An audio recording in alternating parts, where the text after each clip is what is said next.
mukavuga ngo hari amahoro, nta mahoro ahari. Mwese abenshi baratunguwe, abataramenye Imana, babandi bibwira ko rwose ngo bagezeyo, mwese muratungwe. Mwibwira ko hari amahoro, abenshi muratunguwe. Birababaje gutungurwa, Imana yaravuze. Rero iki ni cyo gihe cyiza cyo kugira ngo ufate icyemezo, icyo gihe cyiza cyo kugira ngo ugarukire Imana, nicyo gihe cyiza cyo kugira ngo ugire kwihangana mu byo urimo byose, usenge usaba imbaraga z'umutima, usaba imbaraga zo gukomera. Imana nawe izakugirira neza kandi izabana nawe.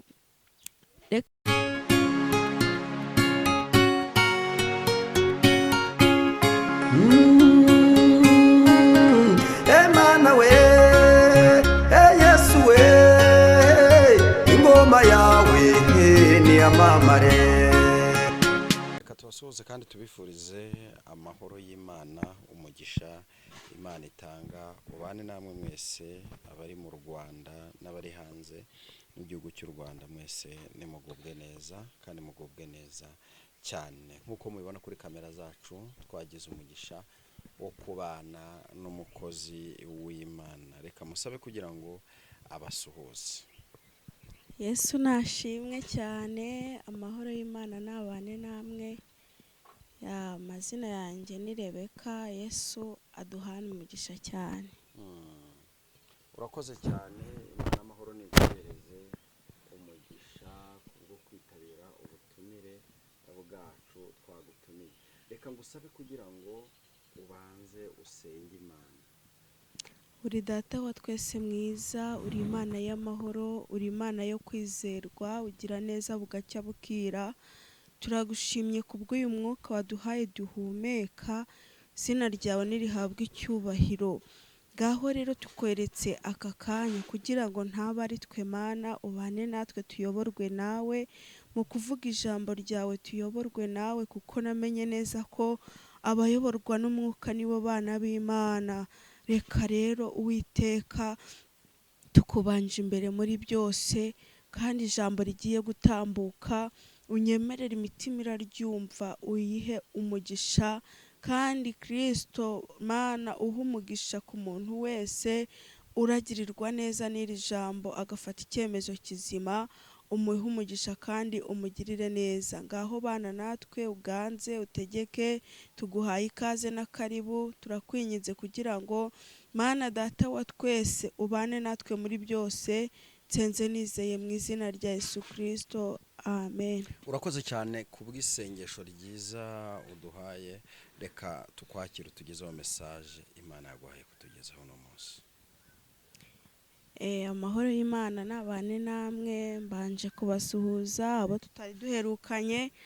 Yesu abahe umugisha. Ndamahoro, ndashima Imana, nizere ko namwe muri amahoro. Tugiye kuganira ku ijambo ry'Imana.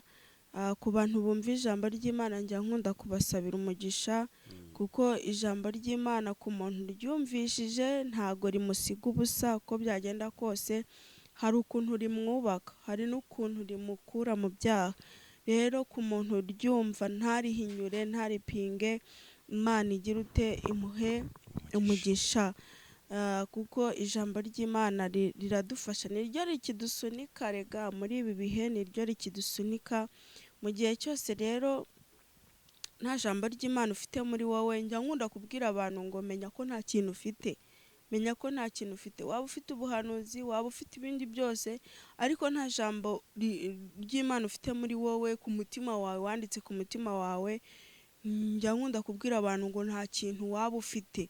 Kuko hari igihe kizagera umuhanuzi umubure uguhanurira, hari igihe kizagera ukubwiriza mu rusengero umubure, byaranatangiye.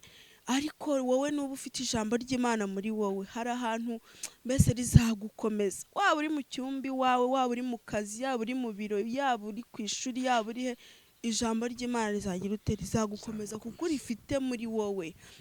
Rero ni byiza ngo iri jambo ry'Imana nirijya ritambuka uritega amatwi nk'uko utega amatwi ibindi, waritega amatwi ukaryubaka ku nkingi y'umutima wawe kugira ngo ejo n'ejo bundi aho abantu bazaba batakivuga, aho utacyumva ijambo ry'Imana, uzibuke rya jambo ry'Imana wanditse ku nkingi y'umutima wawe. Rero Yesu abagirire neza kandi abahe kumva ndetse no kumvira.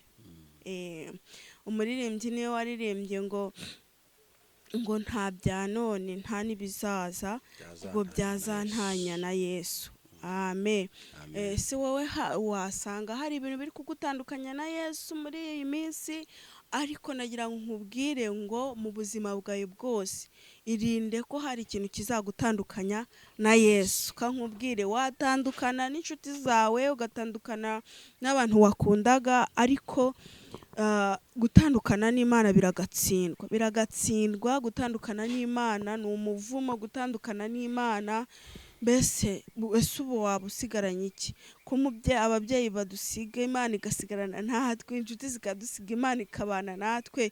Ngahibaze rero utandukanye n'Imana. Rero shakisha ikintu cyatuma utandukana n'Imana, ugikubitire kure, ntihazagira ikintu na kimwe kizakunyeganyeza, ntihazagira ikintu na kimwe kizatuma ubucuti bwawe wari ufitanye n'Imana burangira, kuko ubw'abantu bwo burarangira ariko ubw'Imana ntiburangira.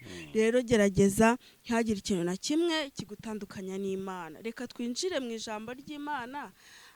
Ako ngako ni akaba gaciyemo no guhugurana, biba bikenewe kugira ngo umenye ko hari ahantu ugomba guhagarara, ugahagarara wemye, nta mpamvu yo kugira yo gucika intege, nta mpamvu yo kumva ko ugomba kuhava. Guma mu buntu bw'Imana, guma mu rukundo rw'Imana. Nubwo wahura n'ibikubabaza, ntabwo babivuze ko Imana iba yashatse ko bikubabaza. Birashoboka ko ari ishuri urimo ariko utazagumamo, birashoboka ko ari ikigeragezo winjiyemo ariko utazagumamo. Ngo muri iyi si dufashe igihe mu ntambara, kandi umuntu umwe yaravuze ngo Imana iturinda ibituma duseba, ikadusigariza ibituma dusenga. Mu byo yagusigarije rero bigutuma usenga, ntago ari uko ikwanze, kuko nanone uretse ukadamarara, urumva ko ntago ibintu byaba ari byiza. Ntago ibintu byaba ari byiza, byagutera kwibagirwa Imana. Rero tugiye gusoma ijambo ry'Imana tudatinze. Reka tubanze dusobanure kuri iri jambo ry'Imana. Abaheburayo igice cy'icumi, turasoma ku murongo wa 36 na 38 niho tugeze. Reka dusome mu izina rya Yesu. Haravuga ngo kuko mukwiriye kwihangana kugira ngo nimumara gukora ibyo Imana ishaka muzahabwe ibyasezeranijwe. Ku murongo wa 37 aratubwira ngo haracyasigaye igihe kigufi cyane kandi uzaza ntazatinda, ariko umukiranutsi wanjye azabeshwaho no kwizera. Nyamara nasubira inyuma, umutima wanjye ntuzamwishimira. Mwakire neza ijambo ry'Imana. Imana itugirire neza, Imana iduhe kwihangana kugira ngo twakire ibyasezeranijwe, kuko ijambo ry'Imana ratubwiye ngo kuko mukwiriye kwihangana kugira ngo nimumara gukora ibyo Imana ishaka muzahabwe ibyasezeranijwe. Niko ijambo ry'Imana ritubwiye. Dukwiriye kwihangana, ukwiriye kwihangana kugira ngo numara gukora ibyo Imana ishaka uzahabwa iki? Ibyasezeranijwe. Bivuga ngo uzakira ibisubizo by'Imana, uzakira ineza y'Imana, ariko ngo dukwiriye iki? Kwihangana. Bivuze ngo iryo jambo ryavuze ngo dukwiriye kwihangana. Imana yabonaga ko uzaca mu bikomeye, uzaca mu bigeragezo, ariko Imana iraguhumuriza. Ntabwo ukwiye kwivumbura, ntabwo ukwiye kuyivaho, ntabwo ukwiye kumva ko ukwiye kureka gusenga, ukwiriye kugira ute kwihangana, kugira ngo bya bindi wasengeye, bya bindi waciyemo uzahabwe ingororano zabyo. Nyine ngaho ibaze warasenze ukurira imisozi ukiyiriza ubusa, hari ikintu runaka uri gusengera, warangiza ukagira ute ugacika intege ku munota wa nyuma. Hari abantu bajya bacika intege kandi bagiye kwakira iki ibisubizo, ishuri bari barimo barirangije ugasanga nibwo bagize ute bacitse intege. Ijambo ry'Imana yatubwira ngo iby'Imana birya uwarambije, uwarambiwe yagize ute yatashye. Gerageza rero iby'Imana ubigendanemo n'Imana neza, wirinde gucika intege. Ubigerageza urimo suka Imana ikwanze, haleluya. Intambara urimo suka Imana ikwanze, ahubwo ni ukugira ngo iguhe gukomera, kugira ngo cya gihe yagutabaye uzatanga ubuhamya. Tujya tubibona, nawe ujya ubibona, iyo umuntu akubwira ngo naciye muri ibi bintu ariko Imana igira ute ibana nanjye, naciye mu bikomeye, nari ndwaye nenda gupfa ariko Imana irahankura ibana nanjye. Ni Imana itamucisha muri ibyo yari kuvuga iki? Hari ibintu Imana iducishamo kugira ngo tuzabone ibyo tuvuga imbere ahangaha, tuzabone uko dukomeza bagenzi bacu. Imana itugirire neza rero. Haranira kugira ute, haranira kwihangana mu ishuri urimo ryose, mu bikomeye urimo byose, haranira kugira ute kwihangana, kubera ko numara kwihangana ugakora iby'Imana igira ute ngo ishaka, haleluya, ibihembo by'Imana uzabyakira, nta muntu uguhagaze hejuru. Ineza y'Imana uzayibona, n'ukuri ubutabazi bw'Imana uzabwakira. Gerageza rero aho uri hose, birashoboka buri muntu wese aba afite umusongo uri kumuhonda, ariko muri uwo musongo ukumereye nabi, ntabwo bivuze ngo Imana yagiye kure yawe. Imana iri kumwe nawe, niyo mpamvu ibigucishamo ukabiva muri muzima. Imana ibikunyuzamo, wamara kubikunyuzamo ukabinyuramo ugize ute ukabicamo neza uri muzima. Rero gerageza wihangane, Imana izabana nawe, izaguhingura. Ntago uri gukorera ubusa, ntago ugira gusenga bivuze ngo ntabwo yumva, irumva. Ntabwo iyo uri gutakambira bivuze ngo nta mpuhwe igufitiye, igufitiye impuhwe ndetse n'imbabazi nyinshi. Niyo mpamvu izagira ute izakugarukaho, haleluya. Hari ijambo ryatubwiye ngo ni njyewe ngo wagukomerekeje, ngo kandi ni nanjye uzagira ute uzakomora. Bivuge ngo Yesu hari igihe agira gutya akagukomeretsa bishaka, kugira ngo arebe imyitwarire yawe, kugira ngo arebe imihagararire yawe, kugira ngo arebe kutamera nka Petero ngo umwihakane. Wamara guhagarara wemye, wamara kumuhamya muri cya kigeragezo, ukabwira abantu ko ari amena kandi nta amena ihari, Yesu akabona kumuhagazeho, Yesu akugirira neza, akugarukaho. Niyo mpamvu nkubwira ngo rero hagarara ushikame. Ibyo bigerageza urimo ntabwo ari ibyo kukwica. Reka dusome kuri umurongo wa 37 wumve uko havuga ngo haracyasigaye igihe kigufi cyane kandi uzaza ntazatinda. Haleluya. Ayiwe, Imana ihora ivuga ngo izaza ntizatinda. Abenshi babifashe nyine minenerwe, abandi bamwe barabyemera abandi ntibabyemera, kubera ko nyine barategereje, baravuga ngo mbese iyo Mana izaza ryari? Ariko ijambo ry'Imana atubwiye ngo haracyasigaye igihe kigize ute kigufi cyane. Ndakwinginze kugira ngo ube maso utazatungurwa n'icyo gihe, kuko icyo gihe kigufi waba uyu munsi cyangwa ejo, nta uzi icyo gihe kigufi ko kingana, ariko ni kigufi. Wumve neza ko ari iki, ari kigufi. Haracyasigaye igihe kigufi cyane kandi uzaza ntabwo azagira ute, ntabwo azatinda. Imana idutabare, Imana itugirire neza. Nyemerera ube mu mwanya Imana yishimira, kugira ngo niza nawe mu bizahemba uzaba urimo, nawe mu bizatabara uzaba urimo, kuko tumaze kumenya ko hasigaye igihe kigize ute kigufi cyane. Imana idutabare, Imana itugirire neza. Ndagira ngo nkubwire ngo wowe wari waracitse intege, wowe wari waravuye mu byizerwa, wowe wumvaga ko Imana wayiretse, menya ko hasigaye igihe kigufiya, menya neza ko hasigaye igihe kigufi ugarukira Imana. Hari abantu ngo bazasanga Satani babwira ati shwida uramenye sinigeze kukumenya, nibasanga n'Imana nayo babwira ati uramenye da sinigeze kukumenya. Urumva atari ikibazo gikomeye cyane. Rero ndagira ngo nkubwire ngo ugire umwanya, ugire ute uhagararamo, korera umwami umwe, kuko gukeza abami babiri urabizi ko Imana ntibyemera. Nyemerera uhitemo umwami umwe ari ukorera, kugira ngo naza azagira ute azaguhembe, kuko igihe gisigaye ni igihe kigize ute, ni igihe kigufi. Haleluya. Ni igihe gitoya, ni igihe gitoya. Reka kurangara, va mu burangazi, va mu buyobe Satani yagushyizemo. Umenye neza ko Yesu nubwo bimeze gutyo, uwo mutwaro uhetse, icyo kigeragezo umaranye igihe ugendana, umenye ko hagisigaye igihe kigize ute, ni kigufi, kugira ngo Imana ize kukugirira neza, kugira ngo Imana ize kugukuraho icyo kigeragezo, kugira ngo Imana ize kugukuraho ayiwe ibyo biguha, ibyo birara bikuriza mu buriri bwawe. Imana haravuze ngo hasigaye igihe gito kugira ngo Yesu aze. Haleluya. Ngo kandi naza ntabwo azagira ute, ntabwo azatinda. Yesu ntabwo atinze kukugirira neza, Yesu ntabwo atinze kukwambika imbaraga, Yesu ntabwo atinze kuguha amahoro wabuze mu rugo rwawe. Ayiwe egera Imana gusa, umenye ko hasigaye igihe gitoya, gito cyane, kugira ngo ibyawe Yesu agira ute abisobanure. Imana ishimwe. Reka dusome kuri murongo wa 38 twumve uko hakomeza kutubwira.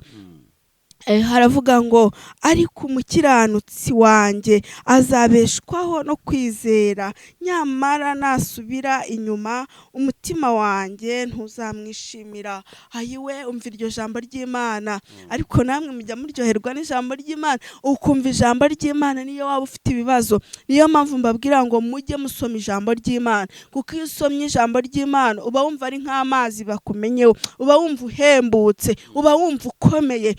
Ikigeragezo cyaba kimeze kose uba wumva nta kintu na kimwe cyagushobora, kubera kuri kumwe n'Imana. Ijambo ry'Imana tubwiye ngo umukiranutsi azabeshwaho no kugira ute, no kwizera. Ayiwe ndagira ngo nkubwire ngo wowe ukiranukira Imana, wowe usenga, izere ko Imana nta kintu na kimwe idashoboye, izere ko Imana nta hantu na hamwe itanyura kugira ngo ubutabazi bwawe buboneke, kugira ngo udakorwa n'isoni. Imana itugirire neza. Umukiranutsi azabeshwaho no kugira ute, no kwizera. Ese wowe uhagaze mu kwizera? Ntiwaba waratakaje kwizera? Niwaba waracitse intege?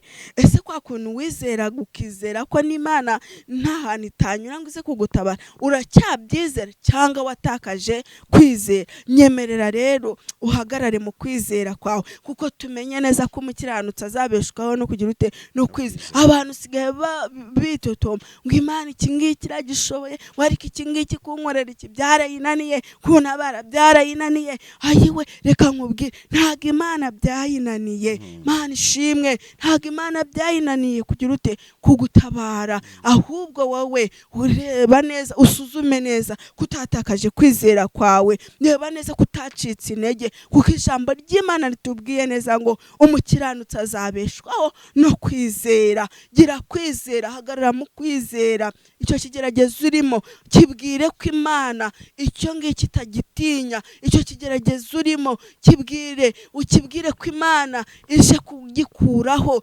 Ukibwire ko udafite ubwoba yuko uri muri icyo kigeragezo. Ukibwire hari igihe ibigeragezo biza tukabiha intebe bikicara, ukabibwira nyine, ukabibwira ko upfuye, ukabyemeza buryo ki nta nzira ufite, nta gisubizo ufite. Ni byiza ngo ubwire Satani ati Satani gasopo, haga Satani gasopo. Satani uri kuguteza ibigeragezo, muhe gasopo. Imana ishimwe, Imana itugirire neza. Satani uri kukwihebesha, muhe gasopo, umubwire ko hari ikintu wavuganye n'Imana, umubwire ko hari ikintu wasezeranye n'Imana. Ni gute usezerana n'Imana warangiza ukumva ufite ubwoba, kandi iyi Imana itajya yivuguruza ku ijambo yavuze, kandi iyi Imana itagihemuka. Haleluya. Muririmbyi yaravuze ngo bamwe biringiye abantu barabahemukira, ndetse babahanze amaso babakoze isoni. Wowe ntujya uhemuka, kandi ntujya uhemuka, habwa ikuzo Mana yecu kuko urabikwiriye. Amen. Umuririmbyi yaravuze ngo bamwe biringiye abana b'abantu barabahemukira, ngo ndetse babahanze amaso babakoze isoni, ariko Imana ngo ntigihemuka. Haleluya. Imana yacu ntabwo igihemuka. Wowe wizera Imana, izakugirira neza, izagutabara. Izere, gira kwizera.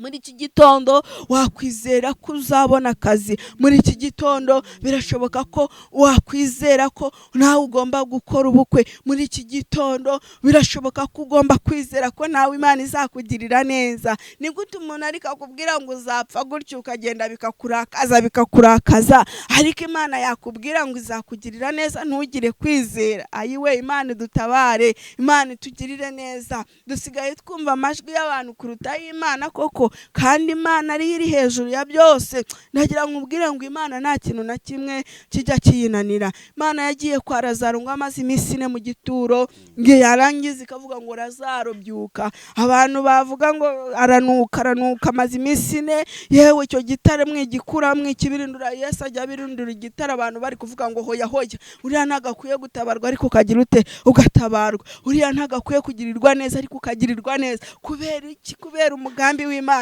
kubera rwa rukundo Imana igize ute igufiteho. Haleluya. Amen.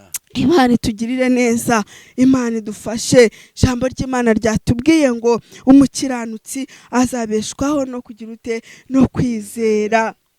Imana ishimwe, ngo nasubira inyuma umutima wanjye ntuzamwishimira.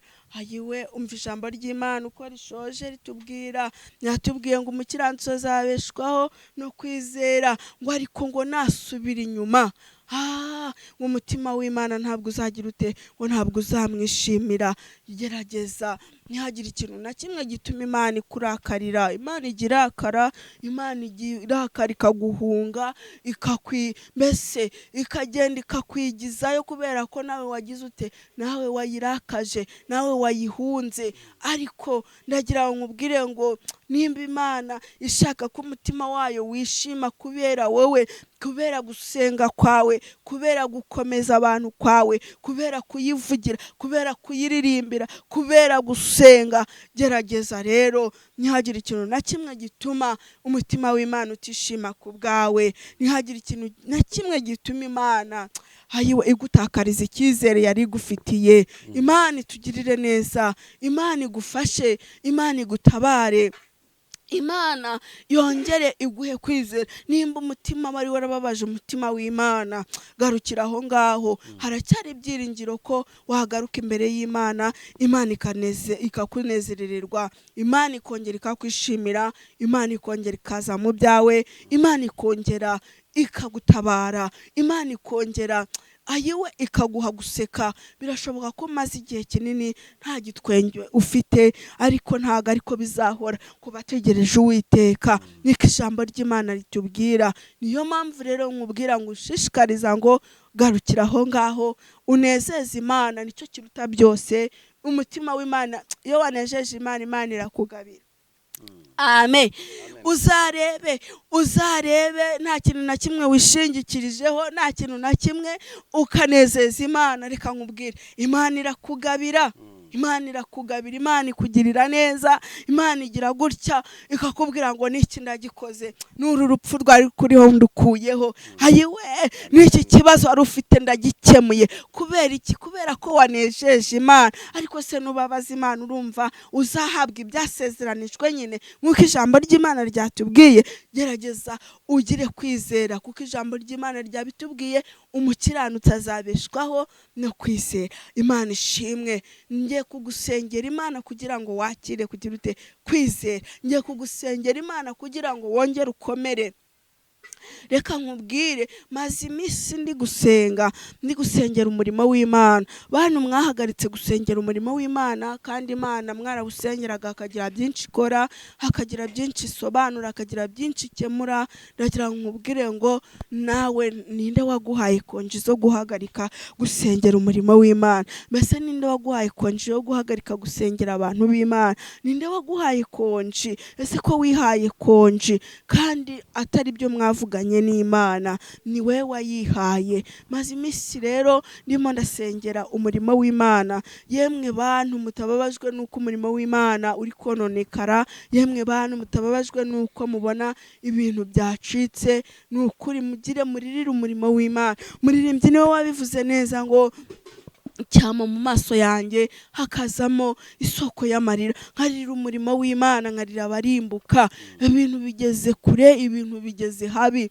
Imana irambwira ngo nukuri nubwo abantu bibwira ko hari amahoro, ariko nta mahoro ahari. Ubwo nari ndi gusengera umurimo w'Imana, Imana irambwira ngo buri muntu wese nagira ute niyiyarure, buri muntu wese nahagarare mu mwanya Imana igize ute imushakamo, buri muntu wese ngo nagerageze gusengesha umwuka iteka, kuko iki ni igihe Imana ije, iki ni igihe cyo guhemba ndetse no guhana. Imana irambwira ngo Satani yasabirije umurimo wayo cyane, kandi isaba abakozi b'Imana, isaba abahanuzi, isaba abavugabutumwa, isaba abapasiteri, isaba abaririmbyi, ngo abo ngabo nibo Satani yasabye, kandi basaba kugira ngo igire ute ibagosore. Benshi barasabwe na Satani ntibabimenya, ngo kandi bagwa mu gatego ka Satani. Imana dutabare cyane. Nukurira abo bantu baguye mu mutego wa Satani. Ariko Imana iravuga ngo umuntu wese urambara imbaraga agasenga, akishinganisha, akishyira mu burinzi bwayo, Imana iramugarukaho kandi iramwambika imbaraga. Niyo mpamvu muri mukabona abakozi b'Imana benshi bari gukora ibintu bidasobanutse, barimo baravuga ibintu biterekeranye. Abandi bari kubasanga mu kabari banywa inzoga, abandi bari kubabona bari gutukana. Aho niho Satani yabasabirije. Ariko Imana irambwira ngo buri muntu wese ahari ngo nukuri narire, nagire gutya asenge, aririre Imana. Imana yongere igaruke ku bantu bayo, Imana yongere ibohore ubwoko bwayo. Satani yamaze gushyira hehe mu gatego. Nabonye Satani yasutse ingabo nyinshi zo kugira ngo zisenyagure umurimo w'Imana, zangisha abantu Imana, zihebesha abantu, bihebe bumve ko abadasenga ngo basubizwe. Icyo nicyo kintu Satani yafatishije abantu. Ariko Imana irambwira ngo mbwire buri muntu wese ahari afata amasengesho y'iminsi 2, ku muntu ufite umubabaro w'umurimo w'Imana, ku muntu uvuga wacitse intege, wavugiraga Imana agacika intege, ku muntu wabwirizaga abantu bakihana agacika intege, nawe akaba amaze kubibona koko ko yacitse intege, akaba amaze kubibona koko yaguye, ngo niyongere asubire ku rufatiro. Imana ishimwe cyane. Niyongere ngo asubire ku rufatiro. Imana igira ute Imana igaruke ku buzima bwe. Imana yongere ishyire ijambo mu kanwa kiwe. Imana yongere imushyireho uburinzi bwayo, kuko muri iki gihe Imana itunguye abantu. Imana yambwiye ngo hari abageni benshi, kandi amagare ya benshi yaramanutse, kandi benshi dore bagiye batanihanye, benshi rwose bararimbutse. Ariko byaba byiza kugira ngo buri muntu wese acunge izamu rye, kuko nibwo bavuga ngo Imana izaza ntago uzi aho izanyura. Izaza ije kugutwara birashoboka, izaza izaza ije kugirira neza undi birashoboka, ariko gerageza aho uri hose, aho uhagaze hose, gerageza wiyarure, gerageza ugire ute uhagarare mu murongo we muzima. Ntuvuge ngo yemwe Yesu azaza ryari, ngo Yesu igihe bamuvugiye azaza ryari. Urabeho ndagiye, yewe nyiranzihane ejo. Gerageza ube mu murongo muzima, umenye ko Satani ari mu mutego, ari umutego yagushyize. Umenye ko wasabirijwe na Satani. Wowe wasengaga, menya ko wasabirijwe na Satani. Wongere usubire ku rufatiro, wongere ugirane ibihe byiza n'Imana, wongere uganire n'Imana. Satani afite umugambi wo gucecekesha abantu b'Imana, ariko ntumwemerere guceceka, ntumwemerere guceceka. Vugira Imana, niyo yaguhamagaye nayo izakurwanira kandi izaguhagararaho. Kandi yemwe mwibwira ngo mubona bukeye mukabona burije, mukavuga ngo hari amahoro, nta mahoro ahari. Mwese abenshi baratunguwe, abataramenye Imana, babandi bibwira ko rwose ngo bagezeyo. Mwese muratungwe, mwibwira ko hari amahoro, abenshi muratunguwe. Birababaje gutungurwa. Imana yaravuze. Rero iki ni cyo gihe cyiza cyo kugira ngo ufate icyemezo, icyo gihe cyiza cyo kugira ngo ugarukire Imana, nicyo gihe cyiza cyo kugira ngo ugire kwihangana mu byo urimo byose. Usenga, usaba imbaraga z'umutima, usaba imbaraga zo gukomera. Imana nawe izakugirira neza kandi izabana nawe.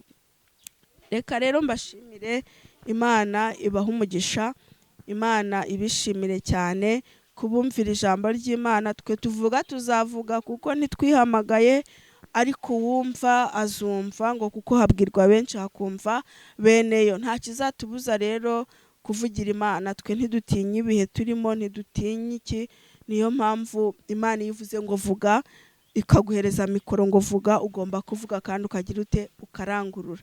Imana ibagirire neza. Reka twatangiye dusenga Imana, reka tunasoze dusenga Imana kugira ngo buri muntu wese ahari urumva iki kiganiro, buri muntu wese ahari urumva izi mburi z'Imana, agire gufata icyemezo muri we kandi agire gusubira ku rufatiro, kugira ngo ave mu mutego Satani yari yaramushyizemo kumucecekesha kugira ngo ntavugire Imana.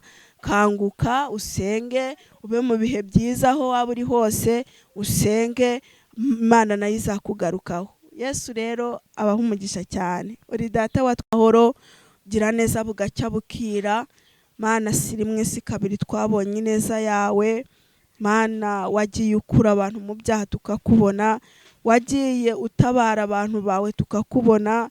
Nta muntu n'umwe wigeze ukwizera ngo umukoze isoni cyangwa ngo umumwaze ku musozi. Hoya, nyemerera Kristo kubwira ijambo ryawe riratubwiye ngo dukwiriye kwihangana kugira ngo tuzahabwe ibyasezeranijwe. Ngo nidukora ibyo ushaka, duhe gukora ibyo ushaka, twambike imbaraga. Buri umwe wese ugenda umusange mu ruhande rwe, aho mwatandukaniye, icyo mwapfuye buri wese arakizi. Buri wese umuhe umutima wo guca bugufi, murinde umutima wo kwishyira hejuru. Ndasenze, nsengeye umurimo wawe, nsengeye abavugabutumwa, nsengeye abahanuzi, nsengeye abaririmbyi, nsengeye itorero ryawe Mana. Aya masaha ndariririye kugira ngo urisange, kugira ngo urigarukeho, kugira ngo urirengere, kugira ngo Uwiteka Imana Nyiringabo, ayiwe ndakwinginze kugira ngo wigaragaze mu bwoko bwawe. Mana ubakure mu mitego Satani yabashyizemo. Nubwo Satani yabasabye, ariko turababohoje mu izina rya Yesu, kuko twamenye neza ko Satani ari umurwanya atari umuneshi. Abo yashyize mu busambanyi bakuremo, abo yashyize mu businzi bakuremo, abo yashyize Kristo ayiwe mu kubeshya bakuremo, abo yashyize mu bujura, abo yashyize mu gucika intege, Mana bakuremo, wongera ubagarukeho ayiwe Uwiteka, kugira ngo basubire ku rufatiro. Urakoze Kristo kugiye kumvira ijambo ryawe, umuhe umugisha kandi unezeze umutima we. Nsenze nizeye kugiye kubagirira neza mu izina rya Yesu Kristo wa Nazareti. Amen. Urakoze cyane ku butumwa bwiza w'ubuhanuzi, ijambo ry'Imana duhaye. Umuntu yakwifuza gusengana nawe, nyemerera utambutse nimero yawe ya telefone. Murakoze ku bantu bifuza gusengana nanjye cyangwa kutugisha inama, nomero yanjye ya telefoni ni 0783 92 555. Yesu abaha umugisha.